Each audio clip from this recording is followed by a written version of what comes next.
अखंड भारत यानी undivided India, क्या आज की डेट में अखंड भारत को फिर से बनाना पॉसिबल है? अगर है तो कैसे? तो आइए इसे अब इस वीडियो में गहराई से समझते हैं। नमस्कार दोस्तों, तो सबसे पहले आपको थोड़ा सा हिस्ट्री को जानने की जरूरत है कि अखंड भारत में कौन कौन सा देश आता था और अखंड भारत से ये कब कब टूट के अलग हो गया था।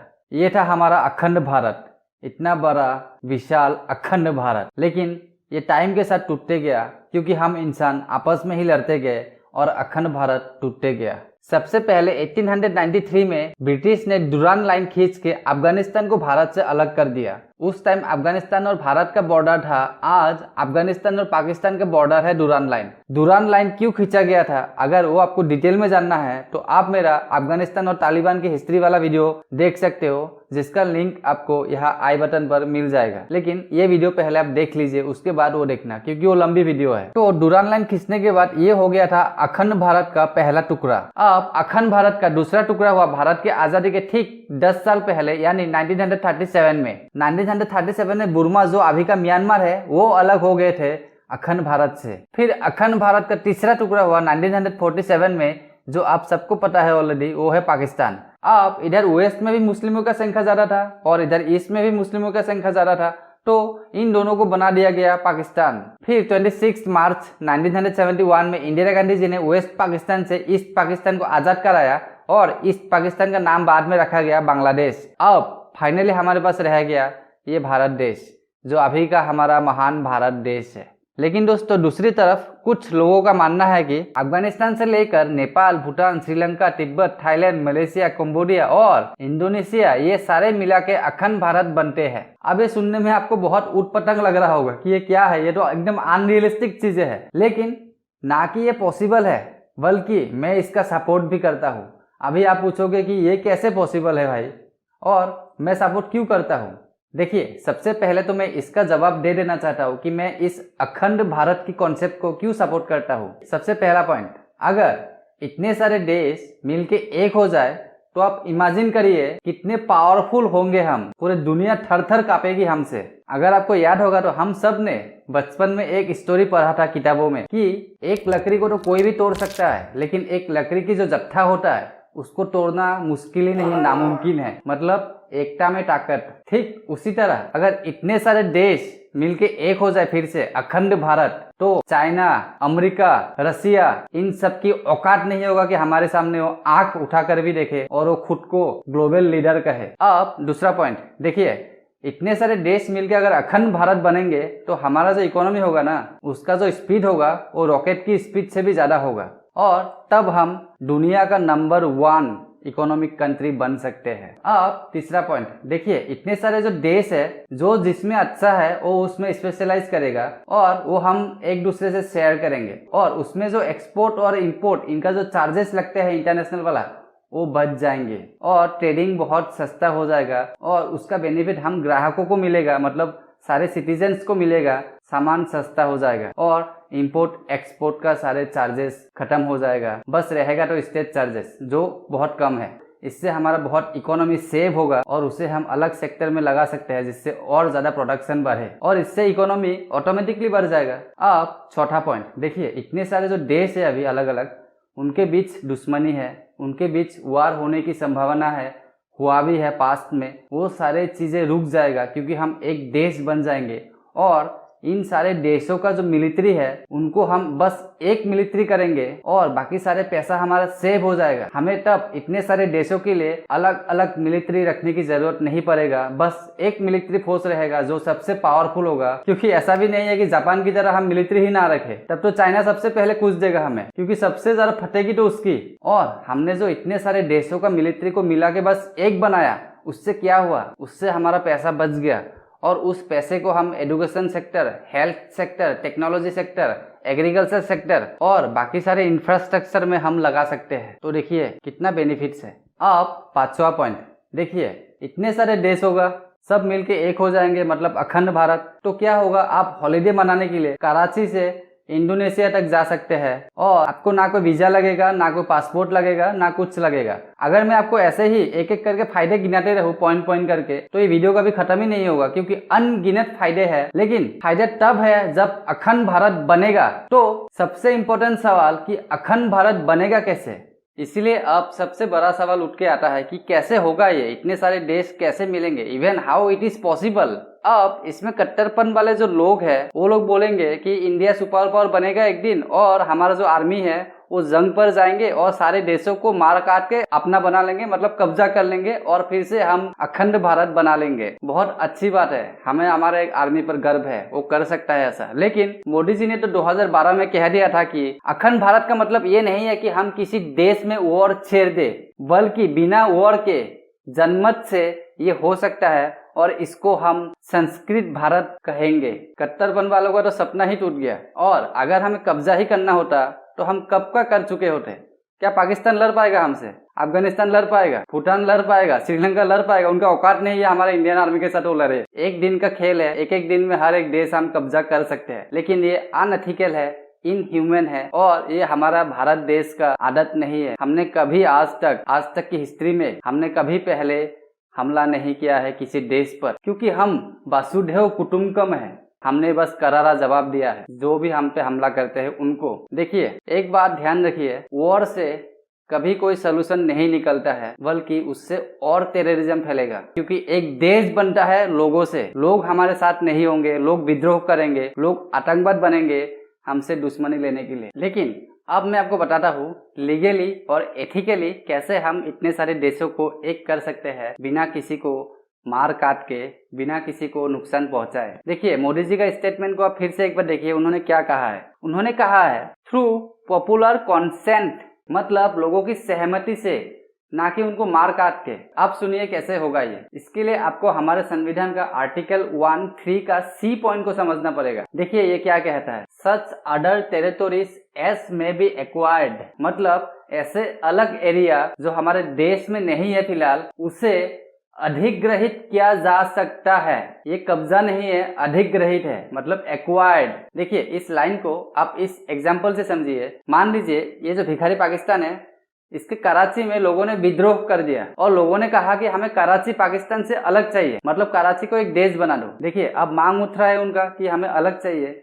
उस सिचुएशन में हमारी भारत सरकार कराची के जो मांग उठाने वाला जो लीडर है उनसे बात कर सकता है कि हम तुम्हें अपने देश में शामिल कर सकते हैं अगर तुम्हारे सहमति हो। तब अगर वो बोले हाँ हम सहमत है, हम आपके साथ मिलना चाहते हैं, तब हमारे इंडियन आर्मी को भेज देगी सरकार वहाँ पे और उनको आज़ाद कराएगी पाकिस्तान से, और कराची हमारा भारत का हिस्सा हो जाएगा कानूनी तौर पर। तब कोई कुछ बोल भी नहीं पाएगा, कोई उंगली भी नहीं उठा पाएगा, क्योंकि हमने अपनी मर्जी से तो कुछ नहीं किया। कराची ने खुद बोला है वो हमसे मिलना चाहता है और हमने बस उनको मदद किया है हमारा आर्मी के जरिए। अब ये जो कराची को हमने हमारे भारत में शामिल कर लिया, इसी के लिए ये लाइन है, सच अदर टेरिटोरीज एस में बी एक्वायर्ड। हमने कराची को एक्वायर्ड किया है, गोद लिया है उसे, कब्जा नहीं किया है, हथियार नहीं लिया है उसे, हम उसकी मर्जी से हम उसको अपना लिया है। अब देखिए हमारे संविधान लिखने वाले कितने होशियार हैं। उन्होंने तब लिख के गए, भले ही हमारे देश में कोई हिस्सा हो या ना हो,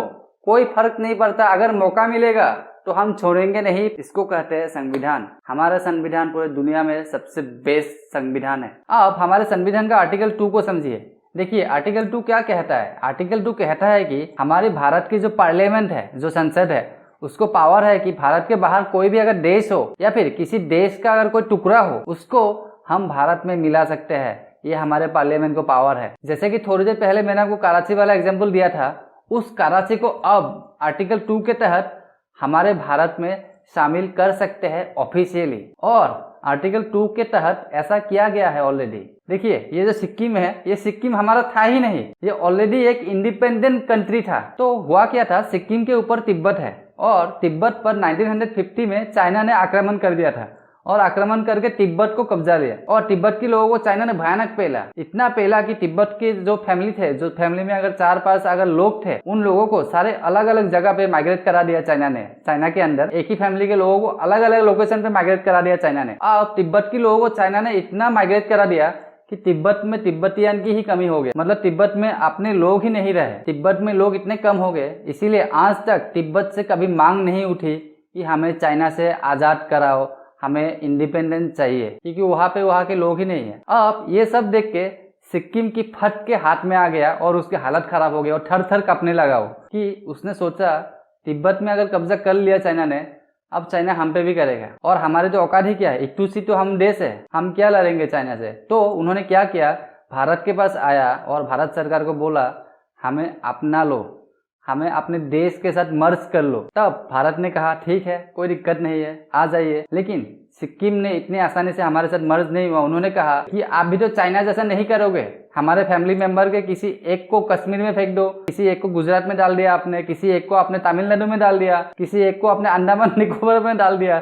तो हमारे भारत ने बोला नहीं, हम ऐसा नहीं करेंगे, हम वसुधैव कुटुंबकम है, हम आपको वो सारे राइट्स, वो सारे अधिकार देंगे जो हमारे भारत देश के हर एक नागरिक को मिलता है। मतलब आपको टोटली भारत का पार्ट माना जाएगा और उसी तरह आपको देखा जाएगा, आप अलग नहीं रहेंगे हमसे। लेकिन सिक्किम भारत के साथ आके डायरेक्ट नहीं मिला था, उन्होंने पहले भारत का एक टेस्ट ड्राइव लिया था कि भारत हमारे लिए सुइटेबल है या नहीं, देखते हैं पहले। तो सिक्किम जो ये टेस्ट ड्राइव करना चाह रहा था, ये तो परमिशन नहीं था हमारे संविधान में। तब 1974 में हमारे संविधान का 35th अमेंडमेंट किया गया, मतलब संशोधन किया गया, जहां आर्टिकल 2 जो था उसमें एक क्लॉज जोड़ दिया गया जिसको आप कहते हैं आर्टिकल 2A।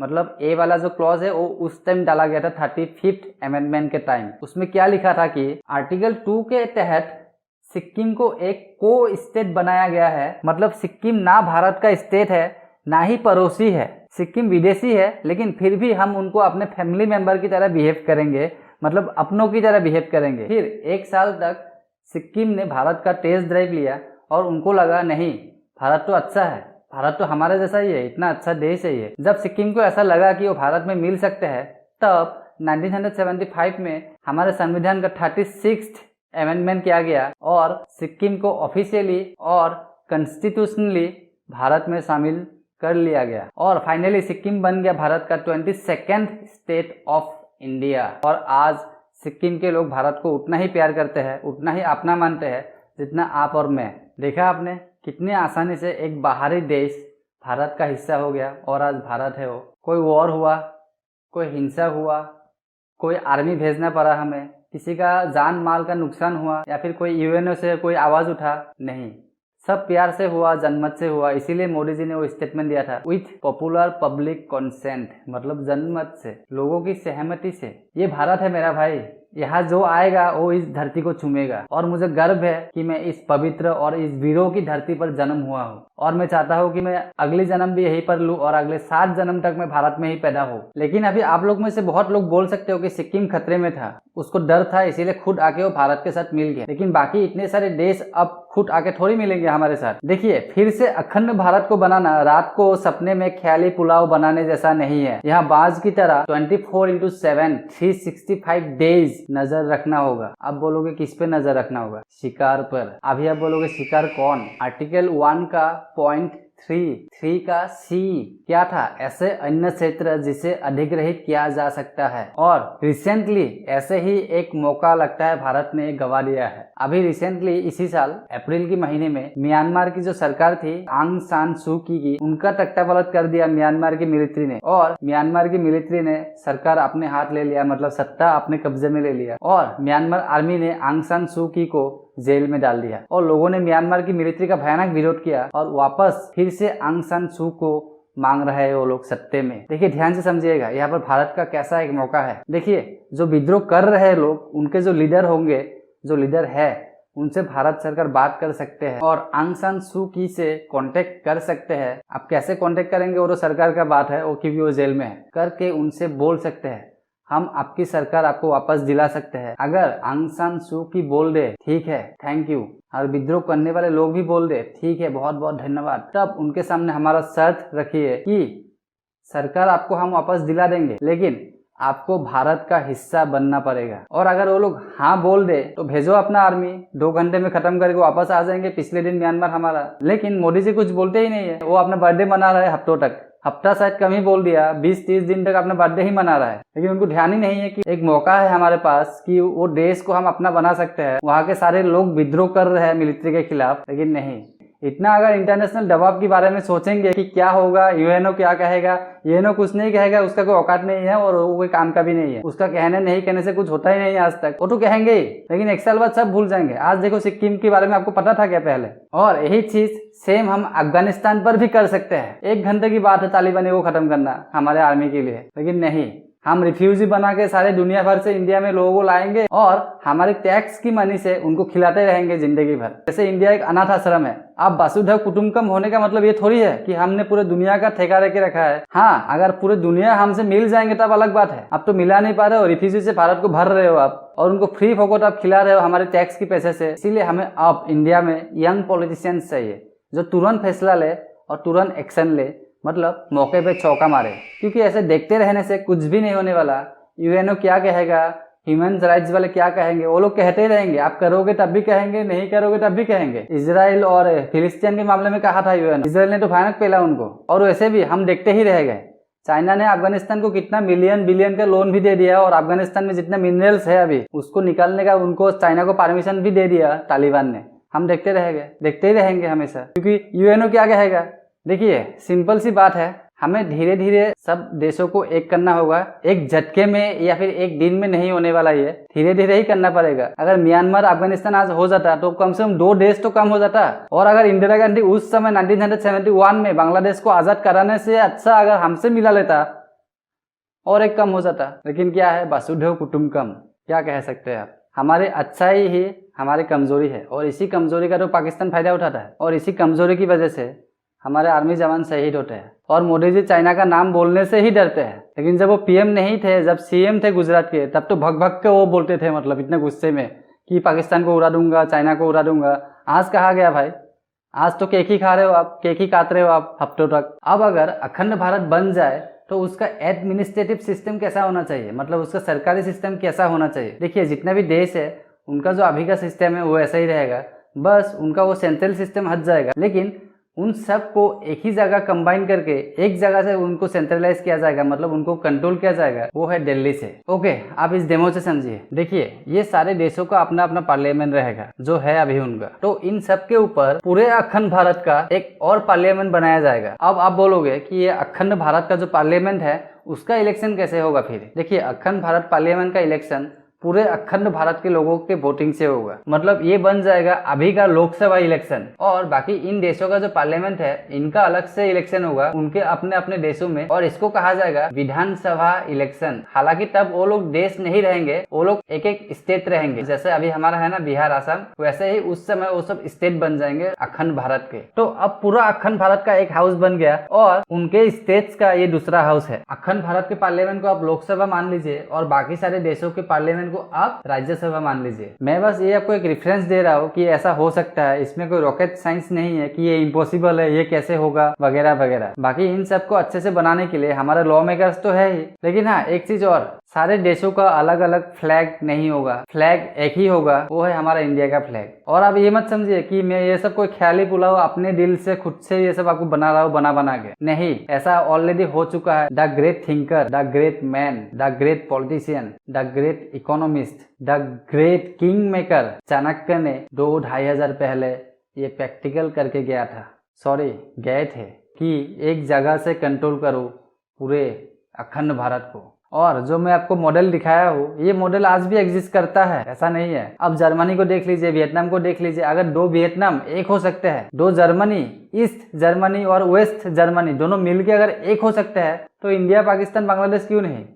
और हाँ, जब सारे देश सब मिलके जब अखंड भारत हो जाएंगे, उन देशों का अभी जो कल्चर है, जो उनका रिलीजन है, वो ऐसे की वैसे ही रहना चाहिए, उस पर कोई छेड़छाड़ ना करे। वही एक टिकलिंग पॉइंट है जहां से लोग विद्रोही हो सकते हैं। किसी के रिलीजन को हर्ट करना आपको पता है क्या हो सकता है, क्योंकि अभी जो अखंड भारत बनाने के लिए जो सबसे ज्यादा बात करते हैं वो बीजेपी वाले ही करते हैं, लेकिन वही लोग बीच में आस्तीन का सांप बन के भी खड़े हैं। कैसे?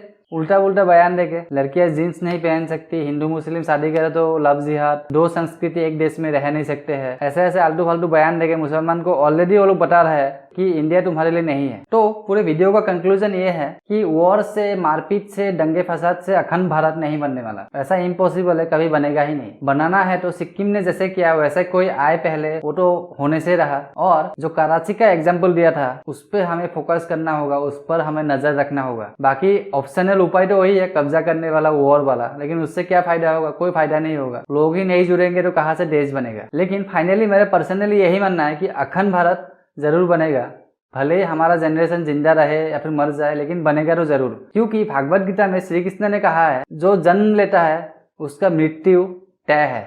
मतलब कौन जन्म हुआ यहाँ पे? पाकिस्तान जन्म हुआ हमसे, बांग्लादेश जन्म हुआ हमसे, अफगानिस्तान जन्म हुआ हमसे, म्यांमार कहाँ से पैदा हुआ? हमसे। तो उनका मरना तय है। और भारत, हम आदिकाल से थे और हम आदिकाल तक रहेंगे। आप नीचे कमेंट सेक्शन में मुझे बता दीजिए, आपको अगर पता है कि भारत कब पैदा हुआ था। अब आप ये मत बोलिएगा कि 1947 में भारत का जन्म हुआ था, तब हम आज़ाद हुए थे अंग्रेज़ों से, जन्म नहीं हुए थे। हम थे, है और रहेंगे हमेशा के लिए। तो दोस्तों, उम्मीद करता हूँ आपको एक मोटा मोटी अंदाजा मिल गया होगा कि अखंड भारत बनना कैसे पॉसिबल है, संवैधानिक तौर पर, लीगली और कानूनी तौर पर, और कैसे पॉसिबल नहीं है ये भी पता चल गया होगा आपको। तो दोस्तों, इस वीडियो को इतना शेयर करिए कि सरकार तक बात पहुंचे, क्योंकि हफ्तों तक केक काटते रहने से नहीं होने वाला कुछ भी। तो दोस्तों, चलिए मिलते हैं अगले और एक ऐसे ही इन्फॉर्मेटिव वीडियो के साथ। तब तक आप मेरा ये दोनों वीडियो देखिए और मुझे दीजिए इजाजत। नमस्कार।